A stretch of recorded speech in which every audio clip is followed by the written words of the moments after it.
Bonjour à tous, bienvenue sur SVM6. Je reviens donc très rapidement sur l'animation du Rubik's Cube pour ceux qui auraient eu du mal à animer le Rubik's Cube, puisque j'ai fait une série, si vous tapez SVM6 Rubik's Cube, vous allez voir que j'ai fait une série pour modéliser, pour également résoudre le Rubik's Cube. Et donc je vais vous faire cette démonstration très rapidement, voilà, de manière à venir en aide à ceux qui en ont besoin. Donc voilà. Ici, je vais remettre mon curseur vers la sélection, voilà. Il suffit de faire Shift C, voilà. Donc, très rapidement, on va voir la programmation. Il y a des choses qu'il faut faire attention pour pas que tous les cubes se mélangent. Ici, je vais partir en ajoutant un cube, donc je vais pas mettre les couleurs, je fais ça très rapidement. Je passe donc ici, vous cliquez sur le N pour ouvrir cette fenêtre là, et là à la place de ELR X Y Z, il suffit simplement de ne pas oublier de mettre ici quaternion, ici voilà, je clique ici, ce qui fait que maintenant quand je vais programmer mon animation de Rubik's Cube, tous les cubes ne vont pas se mélanger, parce que c'est ce qui se produit si on laisse ici la valeur qui est donc initiale. Donc voilà, là je vais passer en mode edit, voilà. Donc très rapidement, je fais Shift D, je duplique, un clic gauche, et puis je vais faire utiliser l'aimant ici. Je clique sur l'aimant, et je vais faire par exemple GX, voilà, GX, et je déplace, ils vont rester collés comme ça. Shift D, un clic gauche, GX, je déplace, puis je sélectionne tout, A, Shift D, un clic gauche, GY, voilà, Shift D, un clic gauche, GY, puis A, je sélectionne tout, Shift D, un clic gauche, GZ, et Shift D, un clic gauche, GZ, voilà. Là, je sélectionne tout pour arrondir les coins des cubes, Donc ça c'est très simple, on sélectionne tout, on fait Shift Ctrl B, Shift Ctrl B, puis on bouge la souris, ce qui fait que ça donne des angles comme ça. Il suffit maintenant de faire tourner la roulette de la souris pour venir un peu arrondir légèrement les angles ici. Voilà. On peut également, pourquoi pas en mode objet, lisser l'objet, ombrage lissé, voilà. Et puis ici, dans cette fenêtre là, on clique sur le petit triangle qui est là, pour aller dans normal et auto lisser. Voilà, comme ça je retrouve des coins qui sont lisses. Alors maintenant je reviens dans le mode edit. Donc tout est sélectionné et je vais donc faire en sorte de séparer tous ces cubes. Mais avant de les séparer, je vais placer le curseur 3D au centre de la sélection. Donc pour le placer au centre de la sélection, je fais Shift S et puis je vais aller passer le curseur vers sélection ici. Un clic gauche. Hop, Shift S, curseur vers sélection. Là. Donc là, je me retrouve avec mon curseur qui est en plein milieu de cet ensemble de cubes. Ce qui fait qu'après, par la suite, je vais pouvoir animer correctement les cubes, puisqu'ils vont tourner par rapport à cet axe-là. Donc lorsque je vais attraper une série de cubes comme ça, que je vais faire une rotation, eh bien elle tournera, cette rotation, elle sera basée sur le fait que l'ensemble des cubes est situé sur un axe qui est central. Voilà. Donc par rapport à cet ensemble. Maintenant, je vais tout simplement faire P pour venir séparer tous les cubes et les retrouver séparés en mode objet. Donc je clique sur le P. Au lieu de faire sélection ici, je vais faire par partie isolée. Un clic gauche. Et voilà ce qui se produit. Donc lorsque je retourne en mode objet, je clique sur Tab, j'ai tous mes cubes qui sont séparés. Ils sont donc ici bien programmés sur quaternion, et à partir de là, je vais donc déterminer que l'ensemble de mes cubes qui sont sélectionnés, leur axe de rotation se situe là où est le curseur 3D, c'est-à-dire en plein milieu de l'ensemble. Voilà, donc je vais dans Objet, définir origine vers le curseur 3D, là. Ce qui fait que maintenant, lorsque je vais sélectionner, alors là, maintenant, je peux mettre en vue 1, faire B pour faire sélectionner comme ceci, et si je fais une rotation sur X, par exemple, RX, là, voilà, ça tourne bien comme il faut. Si je fais une autre sélection, on va faire l'expérience vite fait, B, si je sélectionne ça et que je fais un RZ, voilà, ça tourne bien comme ça. Donc là, on est dans les rotations, on est OK. Donc tout simplement, hein, c'est simple à comprendre, l'axe de rotation en fait de ce cube-là se situe en plein milieu de l'ensemble des cubes ici. Donc si je fais une rotation sur X, Rx, donc là je sélectionne, Rx, ben voilà, ça tourne par rapport à l'axe, hein, c'est ce qui fait que l'ensemble tourne correctement.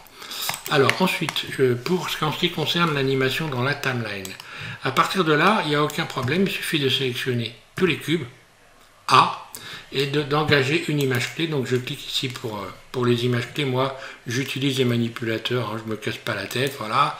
Ici, j'enclenche l'enregistrement.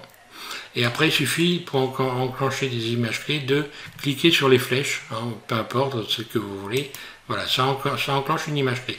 Donc là, on sait qu'au départ, ici, point 0 de l'animation, alors là, je désenclenche évidemment l'aimant, hein, il ne faut pas laisser l'aimant. Je peux donc maintenant, à partir de là, déplacer, ici en appuyant en continu avec le clic de ma souris à gauche, hein, je peux déplacer le curseur de la timeline, et puis faire une sélection, par exemple, je vais sélectionner ceci. Donc là, quand je fais une sélection comme ça, tout est sélectionné dans la ligne, même si je suis en vue donc, de face. Hein. Et puis faire une rotation, par exemple, déterminer qu'il va y avoir une rotation sur X de 90 degrés. Donc allez, on va faire RX 90, donc là, au pavé numérique, hein, là. Et maintenant, voilà ce qui se passe lorsque je regarde l'animation. Je vais maintenant continuer mon animation. Donc là, pour continuer, je déplace mon curseur ici. Donc je mets, soit je le déplace ici de une ou deux images, hein, soit à partir d'ici, hein, on peut donc en cliquant dans cette fenêtre, on peut déplacer le curseur. Hein, et je sélectionne tout, A, et je renvoie une image clé en cliquant sur les flèches. Donc là on voit qu'il y a une image clé qui est venue s'installer ici, hein, et maintenant je peux donc déplacer par exemple encore de 20 images, on va dire. Voilà, je me remets en vue 1, je désélectionne tout.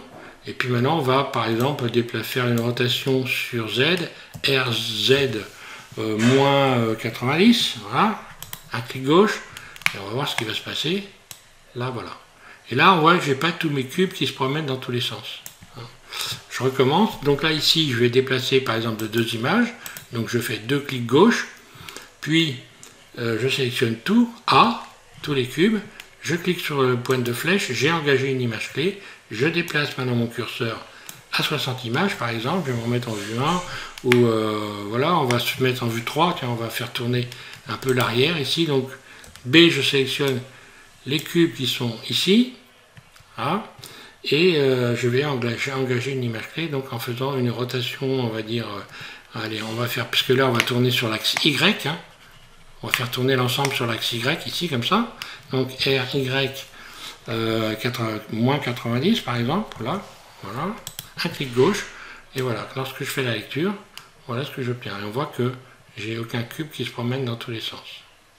Parce qu'a priori, c'est le problème globalement que rencontrent les personnes qui font cette animation, de ne pas ici avoir sélectionné Quaternion. Si on a sélectionné Quaternion, et qu'on a donc enclenché dans la timeline la bonne façon de faire.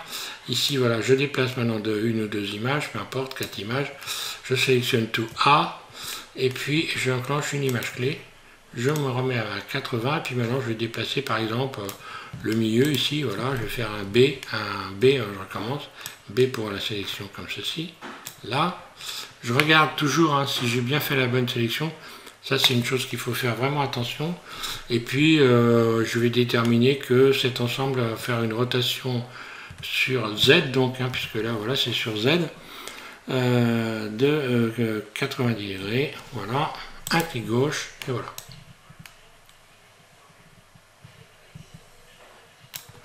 Et donc là, tout fonctionne correctement, sans problème. Donc, si j'enclenche l'animation, ici, la lecture... Voilà, je désenclenche surtout une fois qu'on a fini, hein, on désenclenche son enregistrement, puis lecture, et voilà.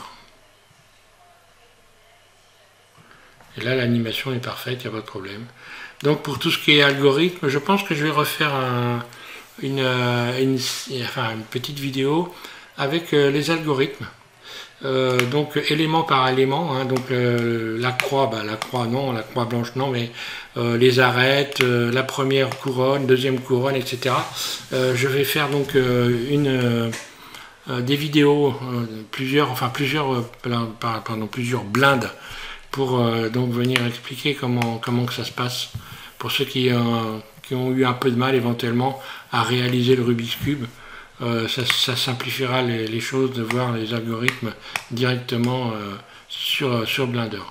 Voilà, donc mais ça c'est pas pour tout de suite, je vais faire ça je pense dans la semaine ou dans les 15 jours qui viennent. Vous pourrez donc télécharger la totalité des blindes que j'aurais fait pour pouvoir apprécier les algorithmes. Voilà, donc prochain tuto, je reviens dessus ici. Je vous avais dit que on allait parler un petit peu ici donc de la barre horizontale donc qui se situe soit en bas ici, soit en haut pour ceux qui l'ont laissé en haut. Moi je l'ai mise en bas, hein.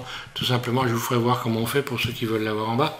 Tout simplement parce que moi il y a très longtemps que je modélise et quand Blender a commencé à exister, en fait les barres d'outils étaient situées sur la base et puis moi je me suis habitué à avoir les barres d'outils en bas, donc voilà, c'est juste une question de confort tout simplement. Merci à tous de suivre H26 et puis voilà, si vous avez des questions, hein, n'hésitez pas à me poser des questions. En règle générale je réponds soit dans l'heure soit dans la journée, rarement beaucoup plus tard, hein. Voilà, merci.